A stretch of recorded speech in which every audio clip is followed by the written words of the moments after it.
Kasih Allah diberikan sampai manusia itu tidak mau menerima itu, David. Tidak mau lagi percaya, tapi selagi kesempatan demi kesempatan diberikan untuk percaya, maka kita diberikan kesempatan. Allah tidak menginginkan, firman Tuhan katakan, Allah tidak menginginkan seorang pun untuk binasa, melainkan agar semua orang dapat diterima, dapat menerima kasih karunia Tuhan. Tapi saya begitu besar, ketahuilah, Allah kita memiliki everlasting love, yang mana dosa kita kalau kita akui itu tidak akan buat Allah tidak akan berkata, sudah bosan, kamu ini sering berdosa. Kita sudah bahas ya bagaimana keselamatan kita itu bukan oleh sebab karena kita yang bisa atur satu persatu supaya kita tidak berdosa, dosa kita hilangkan satu persatu. Kenapa? Karena pelajaran kita sudah katakan dan kita sudah bahas tadi malam bahwa dari sananya, dari sononya orang Jakarta bilang, ya, kita ini sudah berdosa. Kita sudah berdosa. Tapi kasih karunia Kristus, kita hanya percaya Tuhan, saya tidak bisa apa-apa. Tapi hanya kasih karunia-Mu. Ya. Biarlah ya jubah lusuh saya itu harus dilepaskan. Ya. Dan kita memakai jubah murni Tuhan. Jadi kepastian keselamatan itu, saudara, sudah diberikan. Kita sudah memiliki berkali-kali kita mengungkapkan, kita membahas bagaimana Yesus yang sudah memberikan kasih karunia-Nya. Saat ini Yesus sedang duduk di samping kanan Bapa agar supaya memastikan nama kita, nama saudara dan saya sudah percaya kepada Yesus. Yang nama kita sudah ditulis dalam buku kehidupan, tidak akan pernah dikeluarkan dari buku kehidupan. Dan disitulah kita dapat melihat bagaimana keselamatan yang dijaminkan karena janji Tuhan itu telah menjadi bagian kita. Inilah jaminan yang keselamatan dia, itulah yang telah kita lihat juga bagaimana menjadi satu keyakinan bagi Rasul Paulus. Ya, ini Rasul Paulus katakan dalam Filipi 1:6. Kita lihat bagaimana jaminan keselamatan. Kenapa jaminan keselamatan itu? Kenapa itu begitu hebat? Itulah tambahan pelajaran kita pada saat ini. Kenapa? Karena Rasul Paulus ada begitu banyak ayat. Saya bahas saat ini yang saya tampilkan pertama-tama itu hanya satu ayat ini ya. Filipi 1:6. Akan hal ini Rasul Paulus katakan, aku yakin sepenuhnya, yaitu dia, Yesus ya. Yesuslah yang memulaikan pekerjaan yang baik di antara kamu, akan meneruskannya sampai pada akhirnya, pada hari Kristus Yesus, pada hari kedatangannya. Apa artinya? Aku yakin sepenuhnya. Rasul Paulus kata apa? Inilah jaminan keselamatan. Aku yakin ya. Kenapa? Karena Yesus yang memulaikan, inisiatif keselamatan itu datang dari Allah. Kita tidak diselamatkan melalui tindakan kita, perbuatan kita, ya. Kita bahkan tidak bisa memiliki inisiatif untuk mau melakukan kehendak Tuhan, untuk menurut perintah Tuhan saja kita tidak memiliki kemampuan tersebut, ya. Tapi itulah inisiatif Tuhan berikan pada saat Roh Kudus berbicara kepada kita, yang dikatakan, ini mungkin berdusta, mungkin kalau kita mencuri, ini bukan suatu hal yang Tuhan inginkan, ya. Tuhan sudah tidak menginginkan. Jadi disitulah kita dapat melihat bagaimana segala sesuatunya itu, baik keselamatan itu sendiri dan kehidupan di dalam keselamatan, menuruti kehendak Tuhan setelah kita diselamatkan. Itu adalah satu kemauan dan sekali lagi kemampuan yang Tuhan berikan. Ia yang memulaikan, bukan saya yang memulaikan untuk menjadi orang baik. Oh, nanti saya akan coba untuk tidak. Minta kepada Tuhan supaya kita diberikan kemauan untuk menjadi orang baik bagi kita yang percaya kepadanya. Apalagi pada bahasa Indonesianya, ia yang memulai pekerjaan yang baik di antara kamu, ya, di antara kamu. Bahasa Indonesianya sepertinya di antara kamu, tapi bahasa Inggrisnya in you, bukan ia yang memulaikan pekerjaan yang baik di dalam kamu, itu ya, yang aslinya, ya, bahasa aslinya itu berbicara di dalam kita. Artinya keselamatan itu dimulaikan bukan pada saat kita melakukan tindakan di luar, tapi itu bukan keselamatan, itu sendiri pun mulai dari kasih karunia Tuhan, ya. Tetapi kemudian untuk menerima dengan iman keselamatan dari kasih karunia Tuhan itu bukan sesuatu yang kita dari luar, tapi dimulaikan dari dalam apa? Iman itu dari dalam diri kita sendiri. Bagaimana itu apa? Pada saat kita dari Roh Kudus yang berbicara dalam diri kita, dalam hati kita, dalam pikiran kita, untuk memilih misalnya mendengarkan firman Tuhan supaya iman itu ditumbuhkan. Jadi pekerjaan yang baik itu dimulaikan di dalam kita, di dalam kamu, ya. Ia yang memulai pekerjaan yang baik di dalam kamu. Kemudian apa? Dimulaikan dari dalam, tapi kemudian akan diteruskan. Jadi itu kemudian akan terus melalui satu proses keselamatan dari dalam sampai keluar, Ya seringkali kita jatuh bangun, tapi dia akan teruskan sampai 7 kali orang. Kita sering baca ya, Amsal katakan 7 kali orang benar jatuh, tapi dia akan bangkit kembali ya, karena Yesus akan terus menerus mengerjakannya sampai pada akhirnya. Pada akhirnya, bahasa Inggrisnya meneruskan sampai pada akhirnya, bring it to completion, sampai lengkap, sampai selesai pada akhirnya. Jadi segala sesuatu itu adalah bagaimana usaha-usaha yang Tuhan sudah usahakan. Mulaikan dari dalam diri kita keselamatan tersebut dari Yesus Kristus yang kita terima dengan iman dari dalam diri kita, yang Roh Kudus sendiri telah berbisik bagi kita supaya kita apa? Komplit, selamat, betul-betul selamat. Tapi sangat disayangkan, sangat disayangkan. Banyak di antara kita saat ini mungkin yang mempertanyakan, aduh, pendeta saya ini selamat atau tidak? Ya, saya selamat atau tidak? Kenapa? Karena mungkin ya ada banyak faktor kenapa orang mempertanyakan. Jadi dikatakannya confused. Banyak orang itu bingung dengan apa dasar keselamatan mereka. Nah ini, apakah saya selamat ya? Ada satu penelitian bagi orang-orang muda Advent ya. Ya di orang muda Advent di tahun 1990-an lalu, apalagi sekarang gitu. Ini udah dulu sudah begini dia punya statistiknya. Recent study of more than 12,000, satu penelitian bagi 12.000 orang muda Advent, ditemukanlah bahwa sebagian besar, hampir bukan sebagian besar, lebih mayoritas 81%, hampir penuh begitu ya. 8 dari 10 anak muda Advent percaya bahwa kalau mereka itu apa? Untuk selamat mereka harus menuruti hukum-hukum Tuhan. Jadi pada saat kita menuruti hukum Tuhan, kalau saya mau diselamatkan berarti saya tidak, jangan bikin ini, saya jangan bikin itu, saya harus bikin ini, saya harus bikin itu, dan lain. Keselamatan itu dasarnya bagi anak muda Advent, itu adalah kalau kita melakukan tindakan-tindakan yang menurut kehendak Tuhan. Bukan itu saja, jadi hanya sedikit sekali, ini artikel ini katakan, hanya ada 28%, sedikit sekali, yang setuju bahwa tidak ada yang dapat kita lakukan untuk diselamatkan. Tetapi 62%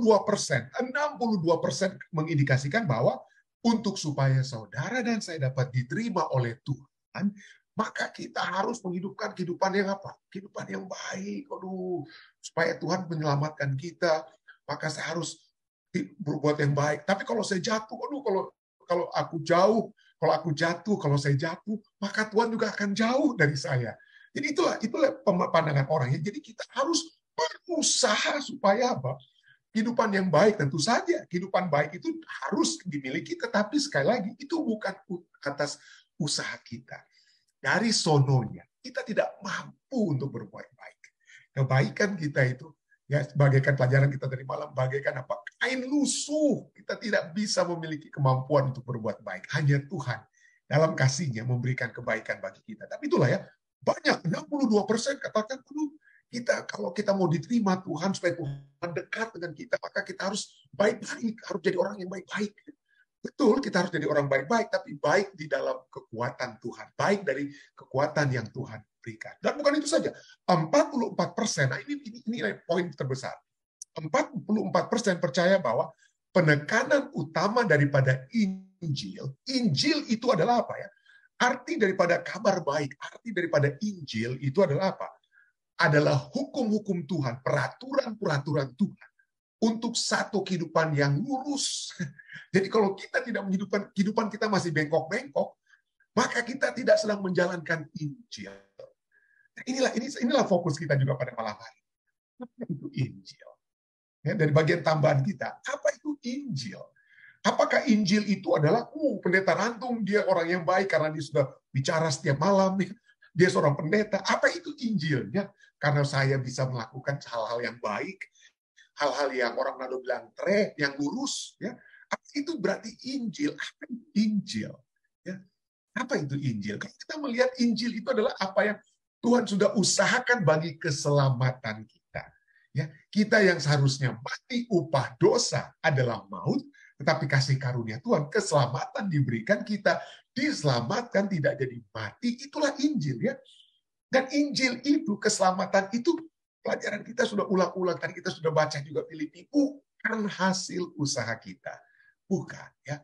Kalau kita lihat, tapi inilah yang setan selalu ingin lakukan. Banyak pandangan-pandangan kita itu salah. pandangan-pandangan kita tentang Injil itu salah. Kenapa? Karena setan ingin menyerang kita. Ya, setan bilang, ini ajarannya, kamu itu hidupmu belum benar. Kamu itu hidupmu belum benar. Ingat, lihat itu ayat-ayat Tuhan. Setan tuh tahu sekali ayat-ayat Tuhan. Dia pelintir-pelintir ya. Tapi dia katakan itu, ya, dia kalau interpretasikan dalam pikiran kita ya, itu lihat itu sukar untuk ikut jalan Tuhan ya, bagaikan pintu yang sempit atau gerbang yang sempit, jalan yang sempit. Ya, jadi setan mau supaya kita memiliki pemahaman-pemahaman yang salah tentang Injil itu. Itulah sebabnya 1 Petrus 5:8 katakan, sadarlah dan berjaga-jagalah. Sadarlah dan berjaga-jagalah, lawanmu si iblis berjalan keliling sama seperti singa yang mengaum-ngaum dan mencari orang yang dapat ditelannya. Ya mungkin setan bukan menelan seperti menakut-nakuti Anda, tapi setan menelan dalam arti dia mengganggu pikiran Anda. Dia menerang, dia terang-terang Tuhan itu dikaburkan. Pikiran Anda itu dirantai, dikunyah oleh setan, ya, yang menyatakan bahwa Anda kalau ingin selamat atau keselamatan Anda itu kalau Anda sudah lurus. Ya, kalau Anda kehidupan Anda itu belum lurus, lihat Anda ini sekarang masih tipu-tipu, masih lihat yang nggak benar, masih buat hal-hal yang tidak benar. Aduh, kalian itu belum bisa diselamatkan, belum bisa menerima Injil. Jadi seringkali kita langsung apa? Pada saat kita ditelan oleh setan demikian, aduh, ternyata saya orang berdosa, udahlah saya percuma mau dengar firman Tuhan karena memang saya udah berdosa, saya ini tidak Tuhan ini sudah malas sama saya, pendeta. Ada yang bisa berkata begitu ya. Tuhan mungkin sudah malas untuk menobatkan saya. Saya selalu jatuh bangun, pendeta. Tapi kalau kita lihat Injil itu ya, nanti kita akan pelajari ya. Pada saat kita memiliki satu pandangan yang salah tentang Allah, pandangan kita ya mungkin saya sebagai orang tua, misalnya orang tua, kalau anak saya nakal ya, anak saya nakal dulu ya saya bilang, oke, ini peringatan pertama, ini. Lalu kalau masih nakal lagi, ini peringatan kedua. Peringatan ketiga, waduh, peringatan ketiga, saya akan hukum mereka ya, saya akan hukum mereka. Jadi kita seringkali gambaran kita, kita nggak boleh salah, kita nggak boleh, kita harus melakukan apa?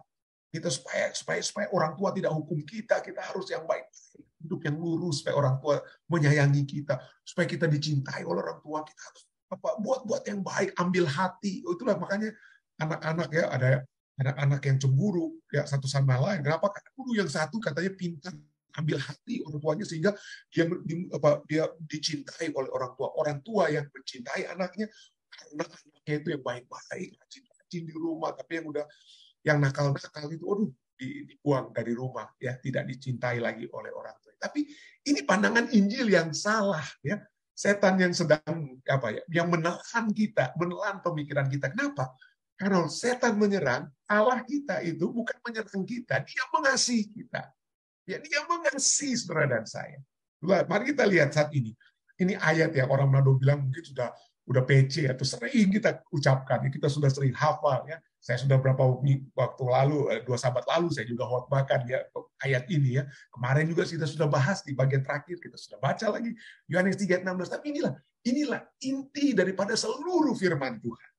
Dari kitab Kejadian sampai kitab Wahyu, intinya cuma satu, Allah yang mengasihi. Yang dari sejak semula, dari kejatuhan manusia yang pertama mencoba untuk menyatakan kepada manusia, aku mengasihi kamu.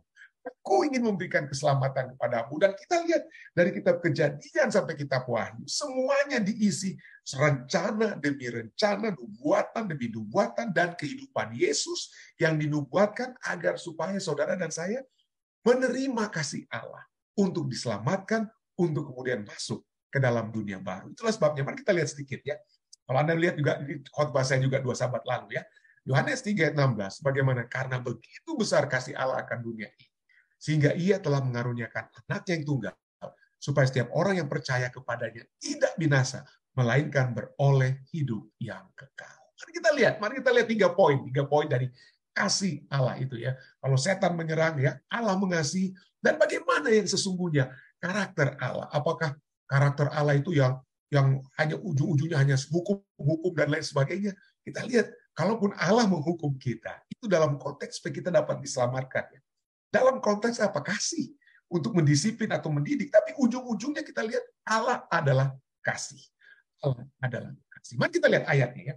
Karena begitu besar kasih Allah akan dunia ini. Jadi dimulaikan dengan begitu besarnya kasih.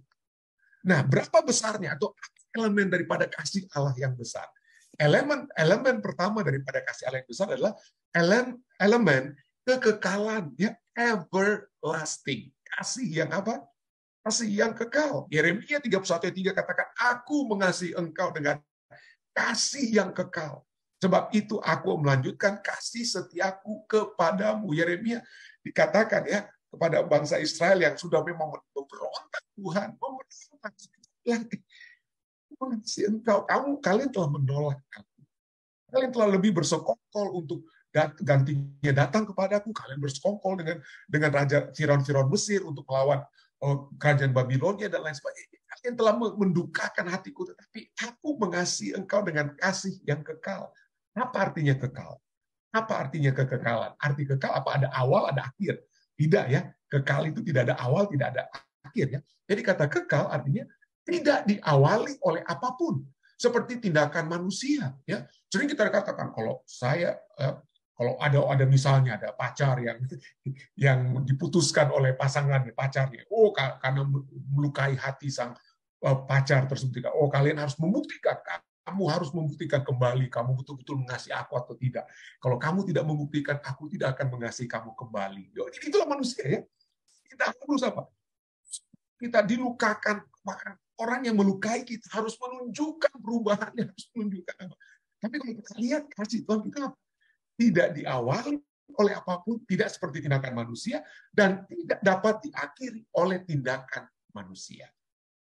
Tidak dapat diakhiri. Tentu saja ada kata, bagaimana kalau demikian tidak ada semua manusia itu akan diselamatkan. Ini kan inilah pandangan orang yang katakan once saved, always saved. Kalau kita selalu sudah satu kali selamat, tuh akan selalu selamat. Karena ini mungkin orang pikir kasih Allah yang kekal berarti semua orang itu akan diselamatkan. Bukan demikian ya.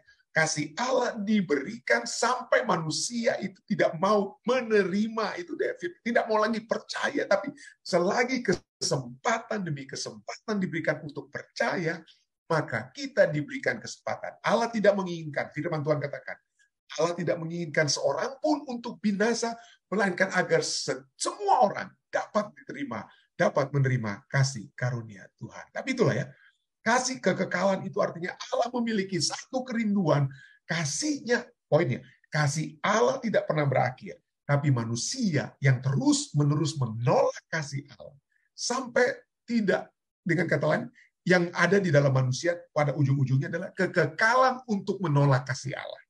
Kekekalan untuk menolak kasih Allah. Itulah sebabnya ada jangka waktu, ada satu saat sebelum kedatangan Yesus yang kedua kali, pintu kasihan itu harus ditutup. Seperti di zaman Nuh. Ya Nuh harus 120 tahun, walaupun ujung-ujungnya hanya 8 orang saja.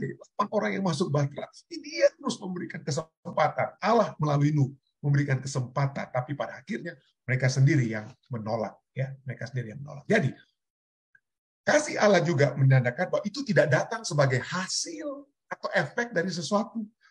Ada orang katakan, pendeta, saya sebenarnya nggak suka nih dengan suami saya ini, atau saya tidak suka dengan istri saya ini, pendeta. Loh, kenapa menikah?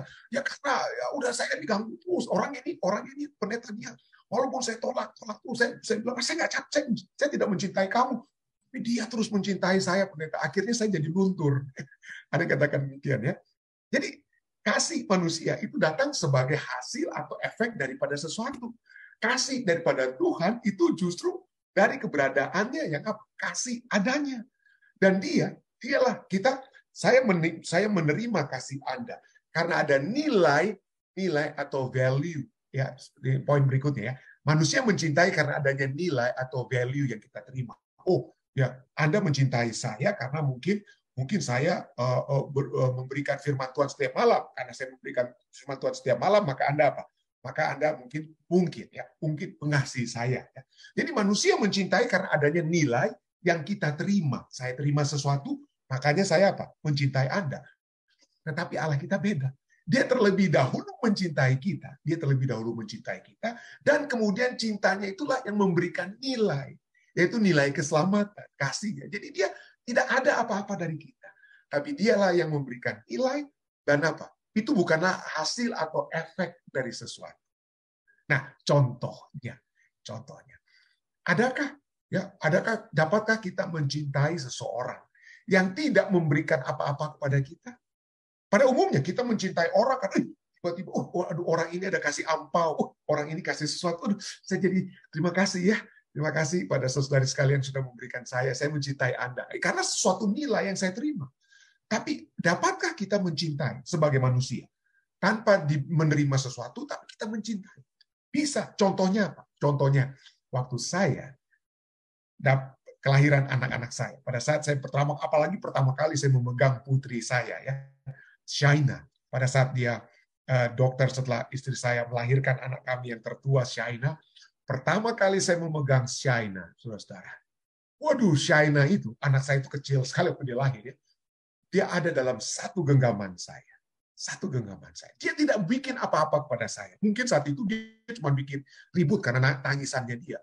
Tetapi perasaan cinta saya sangat pada saat ini memegang anak saya.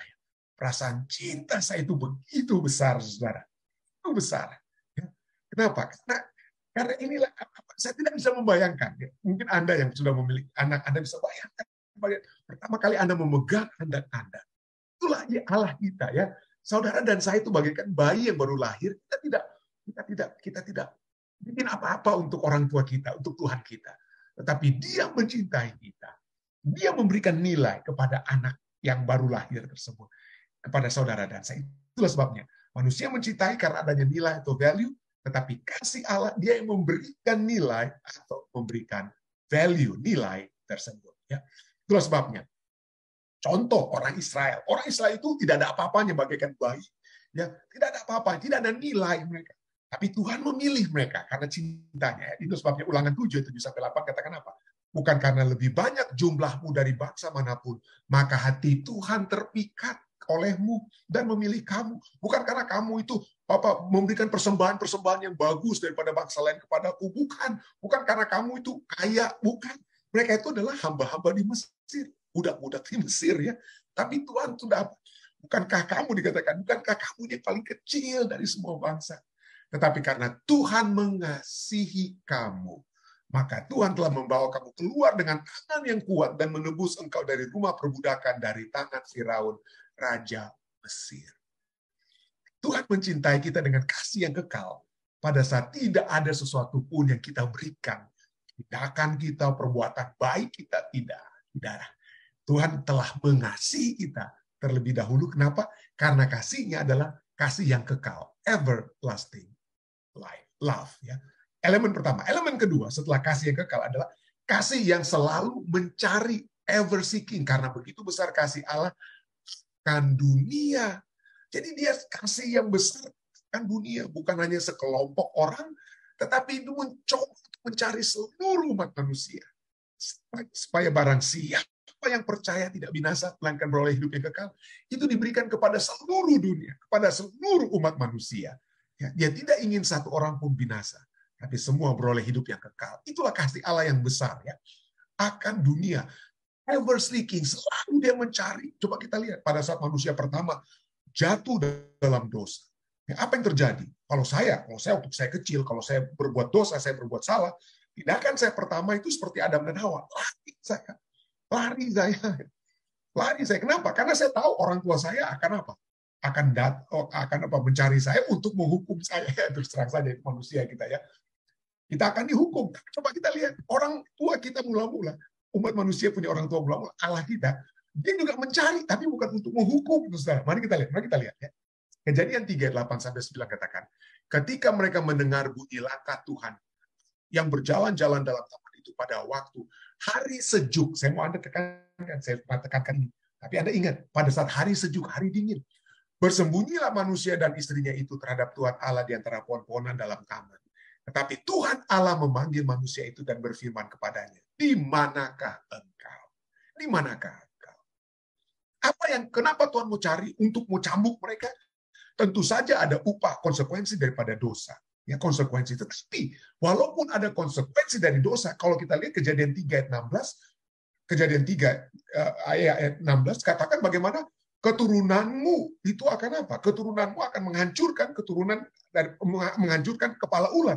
Dicari untuk ditunjukkan keselamatan, untuk dijaminkan keselamatan, bukan untuk dicambuk. Mereka yang telah mencambuk diri mereka sendiri. Dosa itu bukan karena dosa Allah, tapi karena dosa mereka sendiri. Tapi Allah memberikan jalan keluar dengan memberikan apa? Janji juru selamat. Bukan itu saja. Allah mencari mereka. Kenapa? Karena pada saat mereka bersembunyi, mereka menutupi tubuh mereka itu dengan apa? Dengan daun-daunan. Tetapi pada hari sejuk itu, Allah mencari mereka untuk memberikan. Pada saat itu Allah memberikan mantel kulit, baju kulit Allah yang menyembelih domba yang pertama, agar supaya manusia itu dapat memiliki baju yang menutupi mereka dari kedinginan dosa dinginnya Allah. Dan itulah Allah yang mencari. Ya. Dan di kitab Lukas 15, bagaimana Allah yang mencari domba yang terhilang. Cari juga apa? Dicari juga koin, ya, uang perak yang hilang dengan cara membersihkan.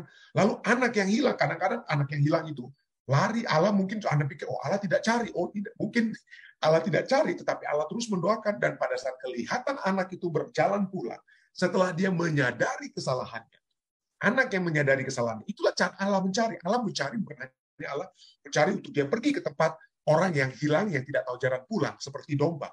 Atau Allah mencari dengan membersihkan gerejanya, agar supaya yang hilang itu dapat ditemukan, ya, pada saat gereja bersih. Tapi juga ada orang yang memang hanya bisa akan pulang, akan kembali, kalau mereka kembali kepada kesadarannya sendiri setelah uang mereka itu habis, seperti anak yang terhilang, uangnya habis, harus makan makanan babi, ya, dan kemudian dia sadar, baru dia pulang. Tapi pada saat dia pulang, Allah berlari untuk menyambut sang anak, ya, mencabut anak dan memulihkan anak tersebut. Jadi Allah yang selalu mencari dunia yang hilang, Allah yang selalu mencari dunia yang hilang, ever seeking, ya, yang selalu mencari dunia yang hilang. Baik, berikutnya poin, ya, jadi Allah yang selalu mencari, di manakah engkau? Berikutnya, ya, jelas babnya. Lukas 19 ayat 10 katakan apa? Lukas 19 ayat 10, sebab anak manusia datang untuk apa? Untuk mencari, ever seeking, ya, mencari dan menyelamatkan yang hilang. 3 elemen kasih Allah. Elemen kasih yang kekal, everlasting, ever seeking, dan yang ketiga, dan yang terakhir, poin terakhir adalah kasih Allah yang selalu memberi. Ever giving. Karena begitu besar kasih Allah akan dunia ini, sehingga ia telah mengaruniakan, ia memberikan anaknya yang tunggal. Oke, memberikan anaknya yang tunggal. Kasih yang besar untuk memberi yang terbaik. Bahasa Inggrisnya itu, for God so loved the world that he gave his only begotten son. Artinya, anak satu-satunya, anak the one and only, bahasa Inggrisnya. Satu dan satu-satunya. Hanya satu-satunya, hanya itu anak Allah. Dengan kata lainnya, yang besar untuk membeli yang terbaik. Dia selalu memberikan yang terbaik. Ya. Bukan, ya, waktu saya khotbahkan acara, saya katakan, bukan pada saat kadang-kadang. Tidak semua.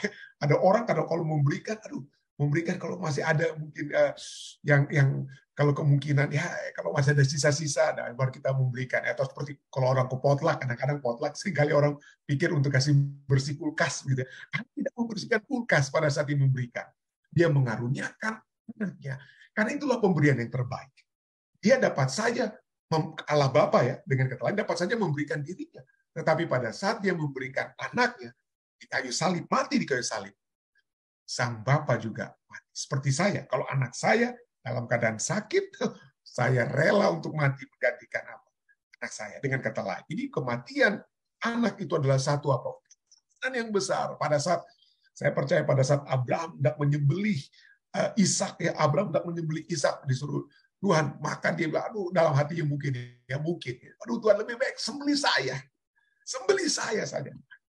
Tapi dia dalam iman, dia percaya bahwa kalau Tuhan memang harus mengambil Ishak, Tuhan akan memberikan yang terbaik atau apalah. Tapi itulah, ya, Allah yang memberikan yang terbaik kepada umat manusia. Ya. Galatia 2 ayat 19 bagian akhir dan 20 katakan, aku telah disalibkan. Rasul Paulus katakan, aku telah disalibkan dengan Kristus, namun aku hidup bukan lagi aku sendiri yang hidup, melainkan Kristus yang hidup dalam aku. Dan hidupku yang kuhidupi sekarang dalam daging adalah hidup oleh iman dalam anak Allah yang telah mengasihi aku dan menyerahkan dirinya untuk aku. Anak Allah yang menyerahkan dirinya.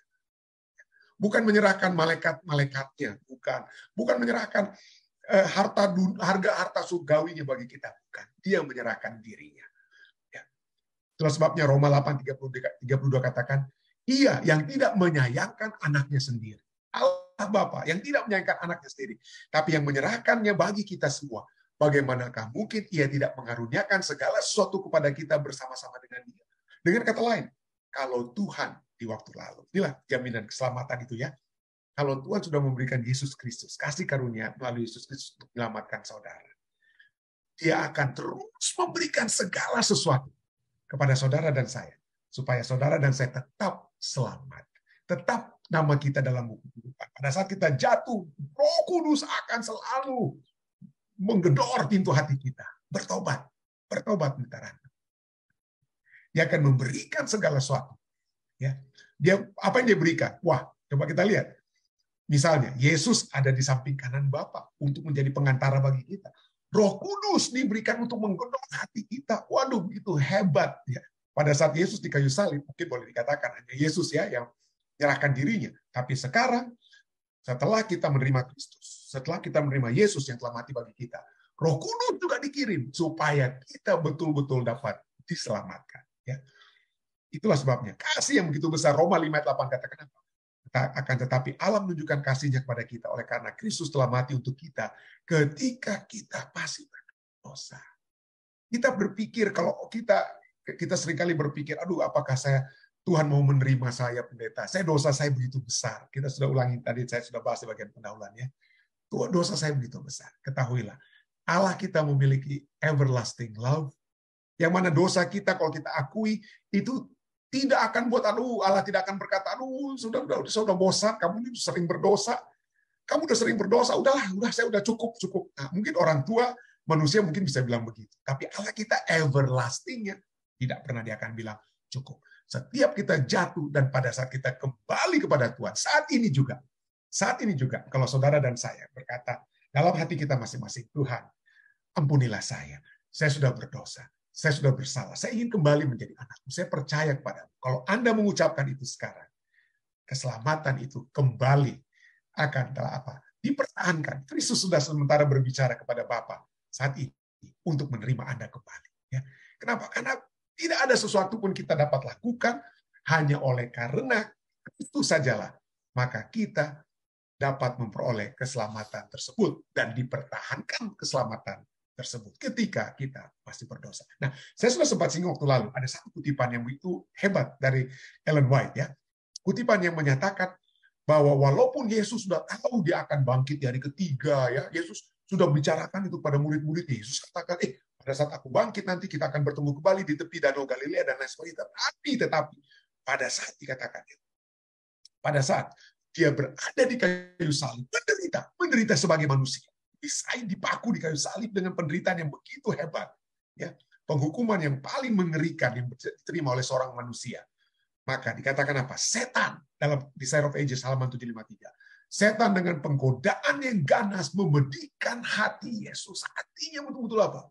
Dipedihkan. Kalau di taman Eden, di taman Getsemani, Yesus berdoa supaya dia tidak dipisahkan dengan Bapa, dan doanya itu menyebabkan penderitaannya, tekanan batinnya menyebabkan doa peluh-peluh darah yang keluar. Maka saat dia di kayu salib itu lebih hebat apa yang setan goda pada Yesus. Jadi setan dengan penggodaan yang ganas memedihkan hati Yesus. Juru selamat tidak dapat melihat melalui pintu kubur. Jadi pada saat dia diserang habis-habisan oleh setan, dia tidak bisa melihat kebangkitannya, dengan kata lain.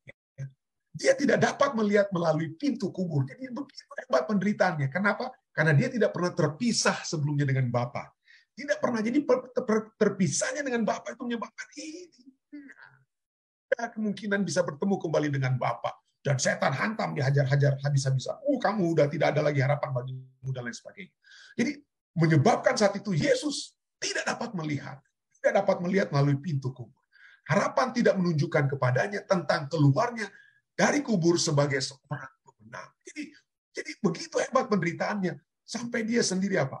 Tidak dapat melihat dia akan keluar sebagai pemenang, ya, keluar dari kubur sebagai pemenang. Tetapi apa yang menyebabkan Yesus tetap, orang bilangnya tetap bertahan, maju terus, walaupun dia tidak tahu dia akan keluar sebagai pemenang atau tidak. Tapi apa yang menyebabkan dia tetap mau mati di kayu salib? Sampai dia berkata di dalam Yohanes 19 ayat 30, sesudah Yesus meminum anggur asam itu, berkatalah ia, sudah selesai, sudah selesai. Lalu ia menundukkan kepalanya dan menyerahkan nyawanya. Apa yang menyebabkan Yesus Kristus ever giving love itu? Apa yang menjadi fokusnya? Apakah dia fokusnya sudah selesai? Ya, sudah, aku akan mati. Nanti sesudah 3 hari ke depan, aku akan keluar. Dia tidak lagi melihat. Tadi kutipan Nyonya katakan, dia tidak melihat dia dapat keluar sebagai pemenang. Tapi kenapa? Apa yang menyebabkan dia mau berkata, sudah selesai, mau menyerahkan dirinya? Bukan dirinya. Dia tidak melihat dirinya keluar dari kubur. Tetapi dia melihat saudara dan saya keluar dari kubur dosa kita. Itu yang dia lihat. Itu yang dia lihat. Ya. Itu yang dia lihat. Supaya saudara dan saya menjadi pemenang. Ya. Dia yakin, saudara, kalaupun dia mati, kalaupun dia tidak dapat dibangkitkan sebagai pemenang, tapi yang pasti saudara dan saya akan dapat menjadi apa? Pemenang. Dengan kata lain, ya, bahasa manusia. Dengan kata lain, saudara dan saya akan menjadi pemenang. Itulah sebabnya, mari kita lihat. Itulah yang dinyatakan dari Ibrani 12 ayat 2, katakan ya. Marilah kita dikatakan, marilah kita melakukan dengan mata yang tertuju pada Yesus yang memimpin kita dalam iman dan yang membawa iman kita kepada apa?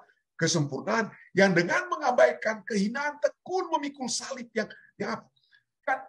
Dia mengabaikan penderitaannya, dia mengabaikan dirinya di kayu salib, dengan kata lain, kehinaannya. Dia dapat melihat dia keluar dari kubur, ya, dengan kata lain, dia mengabaikan dirinya, dengan kata lain, dia mengabaikan dirinya. Kenapa? Apa yang dia lihat, apa yang dia ingin untuk dilihat, ganti dirinya dengan ganti sukacita yang disediakan bagi dia. For the joy that was set before him enduring the cross. Apa kebahagiaan Yesus yang utama? Kebahagiaan utama Yesus yang utama adalah pada saat saudara dan saya keluar dari kubur maut kita untuk memperoleh keselamatan. Itu dia, saudara. Ya. Itulah yang merupakan penyebab Yesus dapat berkata, dia tidak berhenti untuk sampai dia mati sekalipun, sudah selesai, agar supaya dan saudara dan saya, kita dapat keluar dari kubur maut. Supaya dosa-dosa, upah dosa itu dapat diselesaikan. Itulah sebabnya, satu kutipan yang begitu indah, yang ditulis oleh seorang evangelis Advent yang bernama George Vanderman. Dia merenungkan kasih Tuhan yang kekal, kasih Tuhan yang apa ya, yang tidak terbatas itu ya, yang kasih Tuhan yang kekal, lalu ever giving ya, kasih yang ever seeking, everlasting, ever seeking, ever giving. Begitu besar kasih Tuhan itu. Yohanes 3:16 sehingga menyebabkan George Vanderman menyatakan, when I look to myself, pada saat saya melihat ke diri saya sendiri, saya tidak tahu bagaimana saya bisa diselamatkan. Saya sangat berdosa. Kalau kita orang Manado bilang bak kaca, kita melihat diri kita, maka kita melihat betapa berdosanya kita, sangat berdosa. Kalau gitu kita lihat diri kita sendiri. Tetapi when I look to Jesus, ketika saya melihat kepada Yesus, saya tidak tahu bagaimana saya bisa tersesat. Artinya, kalau kita melihat kepada Yesus, saudara, kalau kita melihat apa yang Yesus telah lakukan, sedang lakukan, akan terus lakukan bagi kita, maka tidak ada alasan bagi saudara dan saya untuk tersesat. Kenapa? Karena kasih Tuhan telah memberikan keselamatan, telah menjaminkan keselamatan, sehingga saudara dan saya pasti diselamatkan. Kalau kita melihat kasih Tuhan yang begitu hebat, yang telah dilakukan bagi kita dan akan sementara dan akan terus dilakukan bagi kita, kita tidak akan pernah tersesat. Kenapa? Walaupun mungkin kita jatuh, kita berbalik pada Tuhan. Saat ini juga, kalau kita memang telah jatuh, berbalik pada Tuhan, Tuhan, ampunilah. Saya ingin kembali percaya kepadamu. Kita tidak akan bisa, menurut George Vandeman, kita tidak akan bisa tersesat kalau kita percaya kepada Yesus. Saya bawa ini dalam nama Yesus. Amin.